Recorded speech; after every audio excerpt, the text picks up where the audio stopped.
Mi nombre es Matilde Roselo y conformo el equipo del proyecto Museos Vivos junto a Valentina Raggio y Florencia Facioli. El proyecto fundamentalmente se está desarrollando para la revitalización de los museos, específicamente de nuestro país, a través de diferentes ejes. Uno de ellos es justamente el tema de la tecnología para la innovación, para ese juego y la interactividad dentro de los museos. Por otro lado, estamos tratando de fomentar un poco más lo que es el turismo cultural a través de los museos. Y desde el punto de vista también de pensando un poco el espacio de museo para el ocio y la recreación. Y por otro lado, como espacios para lo que es la educación no formal. La pata principal que trabajamos a través, de forma transversal a través de todos estos ejes, es la accesibilidad y la inclusión, tema que, bueno, justamente los hemos convocado para extendernos un poquito más en ese punto, en tecnología para la inclusión.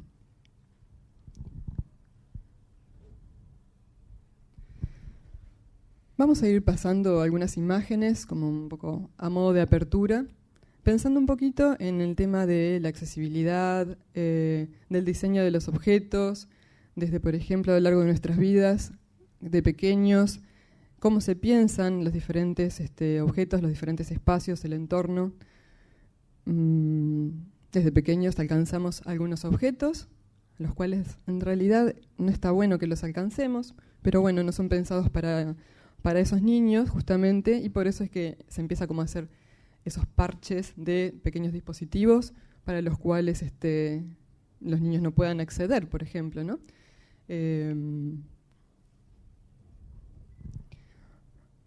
En otro momento de nuestras vidas, por ejemplo, estamos con nuestro bebé en brazos y empezamos a tener que trabajar con una sola mano, a interactuar con una sola mano. O, en otros casos, podemos tener, no sé, algún accidente o llegar a determinada edad en donde ya no tenemos determinadas fuerzas, empezamos como a tener ciertas discapacidades para las cuales tampoco los entornos son amables y con los cuales hay que empezar a pensarlos desde ese punto de vista, desde la inclusión, desde todos, para todos y con todos, que si bien parece como una frase muy trillada, en la práctica es un tanto complejo.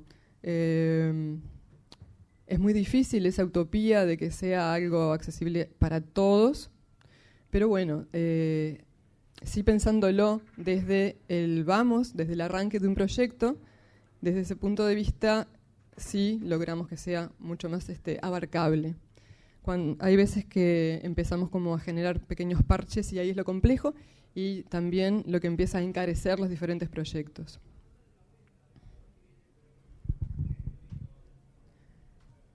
Por ahí no tenemos alguna discapacidad propia, pero bueno, por ahí tuvimos un accidente en una parte de nuestras vidas y también necesitamos de ayuda de nuestro entorno. Bien, sumando un poco que tengamos la suerte de que no nos pase absolutamente nada a lo largo de nuestras vidas,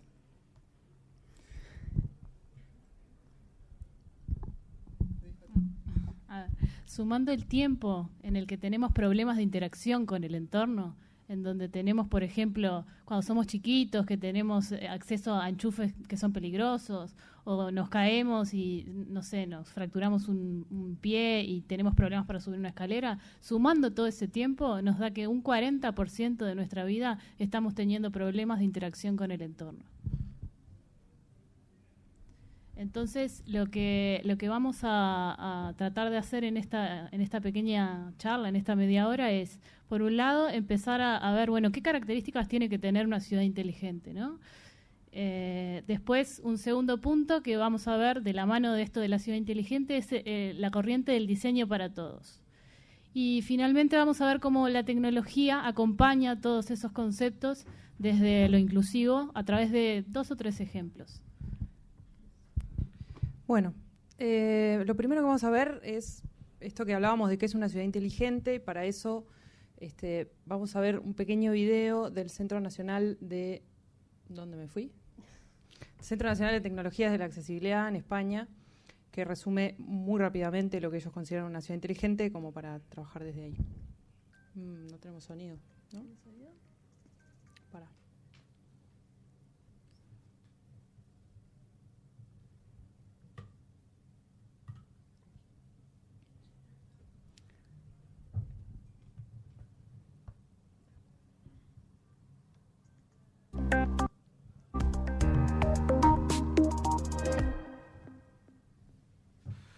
Muchas veces nos preguntan al Centro Nacional de Tecnologías de la Accesibilidad, como expertos, pues que expliquemos lo que es una ciudad inteligente, una Smart City, ¿no?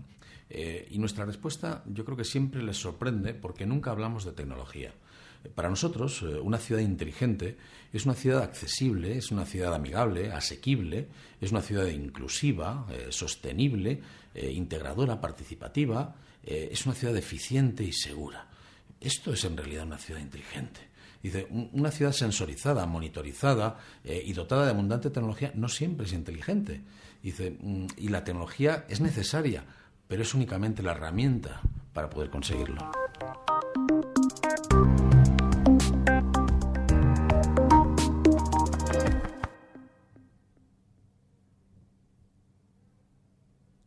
Bueno, sumando una cosa más, desde nuestro punto de vista, a esos conceptos que hablan o que toman sobre la ciudad accesible, una ciudad accesible es también aquella que contempla la cultura y el acceso a la cultura por parte de todos los ciudadanos. Cuando hablamos generalmente de TICs, de tecnología de la información, del Internet de las cosas, etcétera,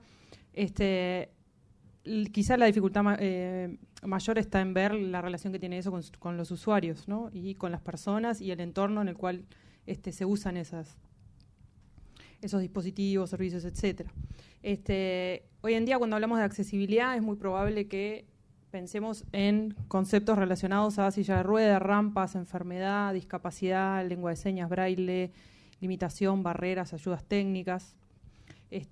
Quizás si estamos en el ámbito de la programación, podemos oír hablar del W3C, de pautas de WSAG, de usabilidad, de aplicaciones accesibles, herramientas de evaluación, lectores de pantalla, magnificadores, geolocalización, comandos por voz, un montón de herramientas. Pero en realidad el concepto de accesibilidad es un concepto bastante más amplio que el de las tecnologías específicas que se pueden usar. El concepto no solo de accesibilidad, sino el de discapacidad, son conceptos que evolucionan en el tiempo, ¿no? Entonces, la discapacidad no es lo mismo entendida en la antigüedad que en la edad moderna que actualmente, ¿no? Entonces, la discapacidad en la edad moderna era concebida como un problema del individuo que debía normalizarse y rehabilitarse para parecerse a los demás, ¿no? Entonces, ese paradigma que es conocido como el paradigma rehabilitador o el paradigma médico, que surge de una cuestión de, bueno, el individuo está enfermo y tiene que curarse, permea también otros ámbitos que van más allá de lo médico y, por ejemplo, permea políticas públicas asistencialistas o, bueno, desde el diseñar, por ejemplo, un ómnibus accesible que hace la ruta de los hospitales, por ejemplo, ¿no? Concebiendo que en realidad el individuo, el único trayecto que tiene para hacer en la ciudad es ese. Ese paradigma se modifica o se trata de cambiar ahora por lo que se conoce como el paradigma social, que está basado en los derechos humanos. Este paradigma social parte, o lo podemos entender de manera bastante sencilla, en una ecuación o una fórmula, digamos, una ecuación matemática, una multiplicación sencilla más bien, que plantea que la discapacidad es igual a la limitación funcional por el ambiente. Entonces, ya cambia un poco. Si nosotros tenemos, por ejemplo, un individuo que tiene una limitación funcional valor 1, que puede ser, por ejemplo, que esté con muletas, y el ambiente tiene un valor 0 porque no le ofrece barreras, es decir, que está contemplado para que ese individuo pueda transitar y hacer todo lo que tiene que hacer con autonomía, esa multiplicación nos da un valor 0. Por el contrario, si la limitación funcional es 5, o sea que el individuo tiene más dificultades, como puede ser estar en una silla de ruedas, ser una persona ciega, ser una persona sorda, etcétera, pero de la misma forma el ambiente sigue sin ofrecerle barreras, la discapacidad sigue siendo 0. Cuando empieza a cambiar la otra variable y esta misma persona en silla de ruedas se presenta ante un escalón que no tiene una rampa, por ejemplo, comienza a aparecer la discapacidad y a la vez es exponencial. Si ese individuo en silla de ruedas tiene mayores dificultades en el entorno, su discapacidad se agranda. Entonces, el concepto de discapacidad pasa de estar en el paradigma médico asociado al individuo a estar asociado al entorno social de ese individuo. Y no solo a la persona con discapacidad, sino a todas las personas, con discapacidad y sin discapacidad. La discapacidad entonces es una construcción social, es una responsabilidad de la sociedad entera y por lo tanto cambia un poco de eje, cambia un poco el eje de dónde está el centro, de dónde están las soluciones para esos individuos y de qué forma plantear las ofertas que se le pueden dar como usuario también. Bueno, y de la mano de esto que decía Florencia es que nace el diseño para todos. El diseño para todos básicamente es una corriente del diseño que lo que trabaja es sobre la eficacia de la interacción de los usuarios con el entorno, ¿no? Básicamente, y tiene que ver con los objetos que nos rodean también, cómo están diseñados esos objetos para acompañarnos. Como vimos recién al principio, a lo largo de nuestra vida, nosotros vamos variando de actividades y nuestras necesidades también van variando, ¿no? Entonces, por ejemplo, el diseño para todos lo que propone es, no solo nos vamos a adaptar al que, se quebró y no puede usar un brazo, pero sino también nos tendríamos que adaptar al que no tiene un brazo o al que tiene un bebé y trabaja solo con un brazo, ¿no? Entonces, en un cajero, por ejemplo, una persona ciega no podría actuar, ¿verdad? Entonces, lo que propone esta nueva corriente es superar como un error frecuente que se da en el diseño, que es creer que, nosotros estamos diseñando para un público normal, ¿no? O sea, como para la norma de la población, cuando en realidad lo rico de nuestra especie, digamos, como seres humanos, es justamente la diversidad, ¿no? Cómo hay usuarios diferentes de las cosas, de los artefactos, y cómo cada usuario interactúa diferente con los objetos. Voy a hacer un pequeño paréntesis para contar una experiencia personal que me pasó el año pasado. Estuve viviendo en Madrid y vivía a 5 cuadras del Museo Reina Sofía y a 6 del Museo del Prado. Y como los domingos de tarde salía gratis la entrada para estudiantes, allá estaba yo, además que no había mucho para hacer. Entonces, y como son museos grandes, te daba para recorrer y todo el tiempo encontrar cosas diferentes. Y me pasó que, conviví con esa discapacidad, ¿no? Con personas con discapacidad todo el tiempo sin darme cuenta. Me di cuenta en realidad cuando me metí en este proyecto a mi regreso a Uruguay, cuando me metí en este proyecto de museos vivos y cuando empecé a entender que esa inclusión tiene que ver con convivir con la diferencia sin estigmatizarla de alguna manera. Y empecé, a hacer un conteo para atrás y darme cuenta que, por ejemplo, esto que vemos acá es una exposición que se llama Hoy toca el Prado y que lo que propone es reproducciones táctiles de las 15 obras más importantes del Museo del Prado para personas con baja visión o para ciegos. Y yo le pasé por al lado, hasta lo experimenté, pero en ningún momento me di cuenta de que en realidad había muchas personas ciegas, ¿no?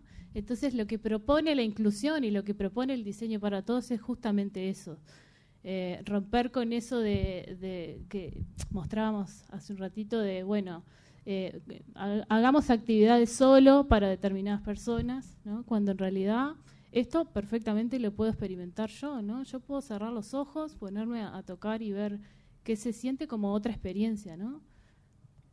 El diseño en realidad está hecho por personas, para personas. Entonces, lo interesante es que cuando surgen esos problemas de interacción, ¿no?, con el usuario, en realidad es responsabilidad nuestra, ¿no?, porque nosotros somos los que creamos ese entorno. Y esos problemas vienen de la falta justamente de empatía. La empatía es un término que ahora se ha puesto como bastante de moda en lo que tiene que ver con procesos de diseño, con procesos de desarrollo también de aplicaciones, y en el ámbito del trabajo colaborativo también se ha puesto como un poco en auge. Y tiene que ver justamente con trabajar con el usuario desde el inicio de un proceso de creación y de desarrollo para integrarlo en todas las etapas y para llegar realmente a conocer, bueno, cuáles son sus sentimientos, sus expectativas al respecto de lo que estoy creando, ¿no? Entonces, eso hace que se sienta más involucrado y que realmente cubra esa solución de diseño, ataque directamente a las necesidades del usuario. A veces es difícil, la gente no te dice en palabras lo que siente, ¿no? A veces hay que aprender a escuchar, hay que aprender a preguntar el porqué de las cosas, preguntar muchas veces por qué. Y ahí uno va a empezar a dilucidar cosas que son insights, que son insumos para crear. Y bueno, para cerrar un poco este tema del diseño para todos, lo que propone justamente es como un nuevo desafío, ¿no? Tanto para diseñadores, bueno, yo soy diseñadora, por eso de repente me gustó más hablar de esta parte. Pero bueno, propone un nuevo desafío tanto no solo para los diseñadores, para los profesionales en general, ¿no? Porque hoy en día, cuando se potencia el tema del trabajo colaborativo, el trabajo transversal y multidisciplinar, todos estamos involucrados en este proceso de creación y a todos nos debería como de interesar en algún punto. Y así como también a las empresas, ¿no? Las empresas deberían también como empezar a escuchar estas nuevas metodologías de trabajo que por suerte en el mundo cada vez se están imponiendo un poquito más, ¿no? Y por otro lado también de la mano de las políticas públicas también hay cada vez más, se hace cada vez más hincapié en el diseño para todos. Y bueno, el tercer punto, que vamos a ver 2 o 3 ejemplos, nos quedan 10 minutos, nos están marcando, muchas gracias. El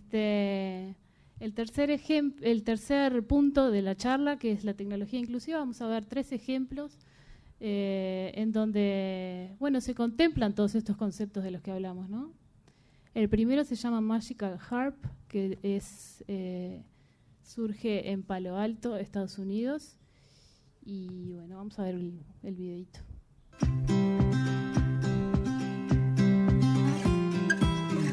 The Magical Harp is the most incredible instrument here because it is allowing kids who have never been able to make music before make music for the first time.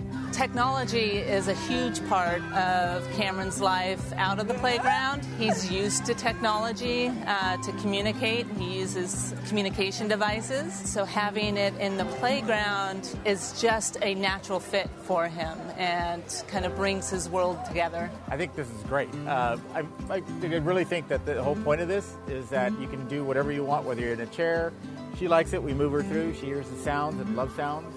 And it's what technology is for, right? To really kind of help out. We got to use technology every day, for whether it's for work or whether it's for, a school or whatever it is. So to try to change that up and make technology fun on your free time, that much more exciting. By their movement and by the way they go high or low or quick or fast, it changes the sound. And the smile on their face of them realizing that they're the one creating it by their own movement is absolutely incredible.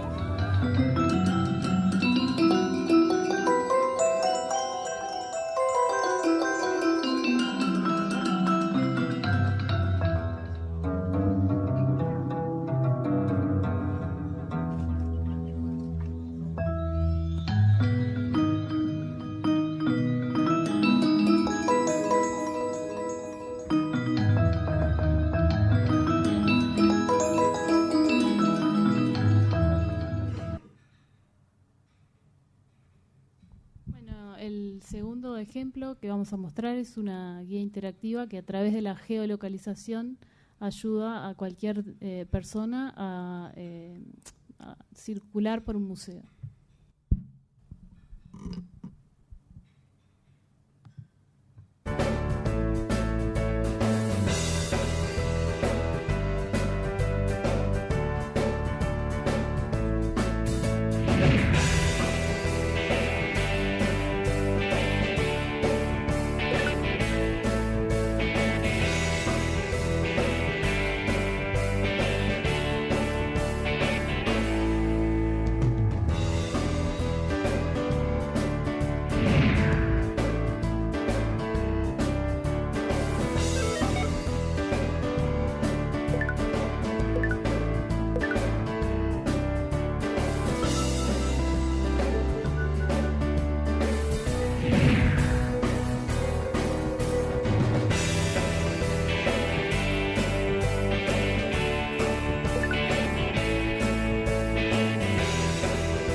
Por último, lo cuenta Florencia porque es nuestra experta en el tema. Florencia es desarrolladora audiovisual y es especialista en traducción audiovisual para personas sordas y ciegas y con baja visión.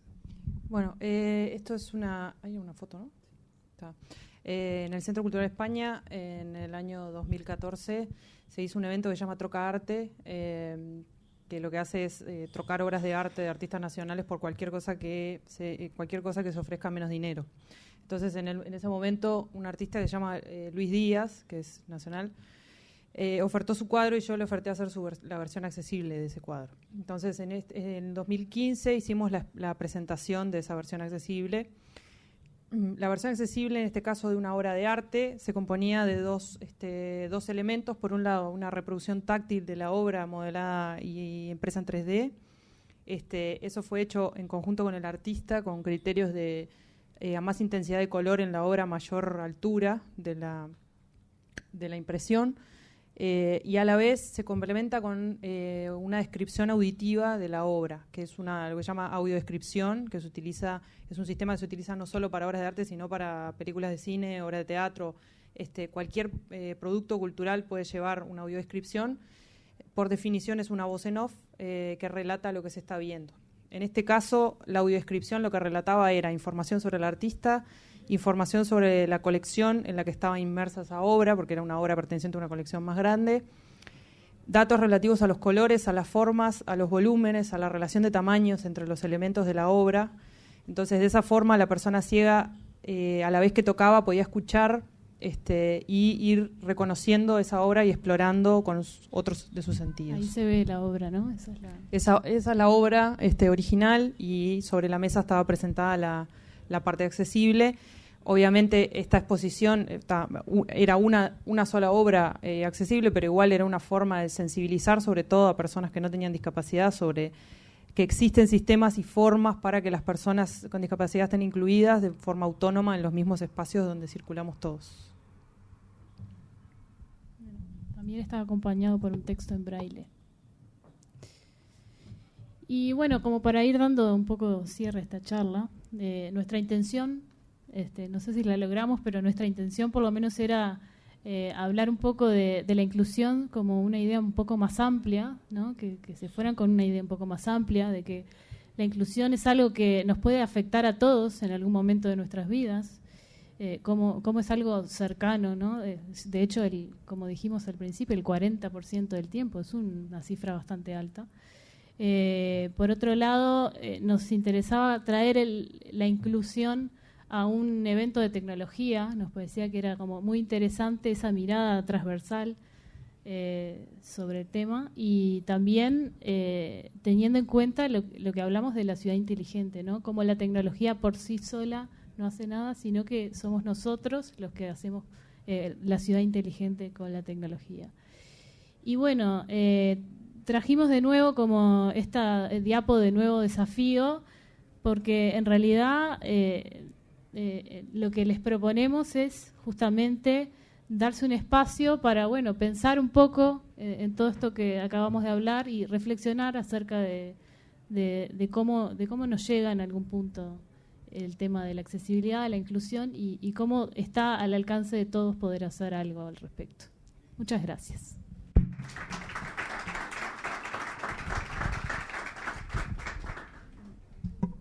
No sé si quieren hacer alguna pregunta. El uruguayo no es muy de preguntar, pero hay gente del extranjero, así que, a ver, por allá. Yo en verdad había visto, soy de acá, pero había visto, digamos, vía un programa de televisión, la iniciativa que había tenido Florencia con este último proyecto que mencionaron, y bueno, simplemente, vengo a la charla porque a través de ese medio de comunicación me llegó la propuesta y me parece sumamente interesante y simplemente, quería felicitarla porque me parece notable. ¿Alguien más nos quiere tirar flores?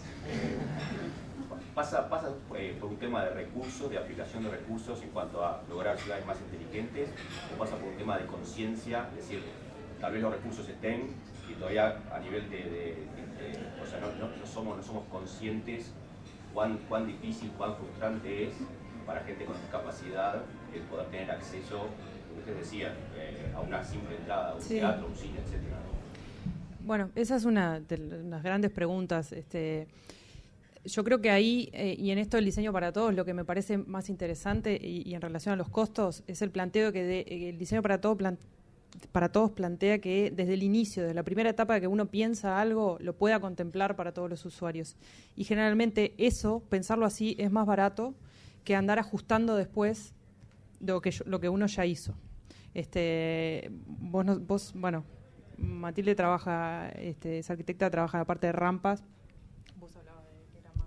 No, al principio de la ponencia lo que hablábamos justamente era ese punto, desde la partida, desde el vamos, tener en cuenta todos estos tipos de detalles, en el sentido de, un poco lo que dice Florencia ahora, es mucho más caro tratar de hacer esos ajustes, tratar de emparchar determinadas situaciones, desde la partida ya estar pensando en diferentes acciones para contemplar todos esos tipos de problemas diferentes.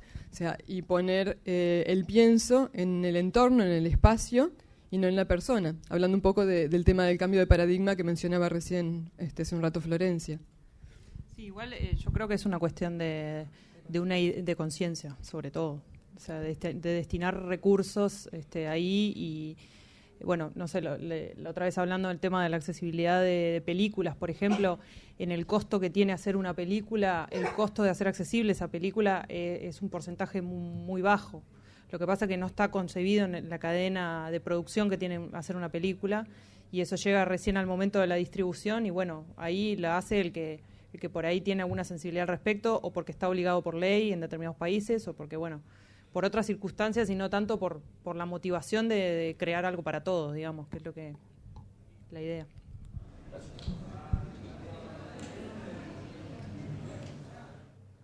Bueno, muchas gracias. Muchas gracias.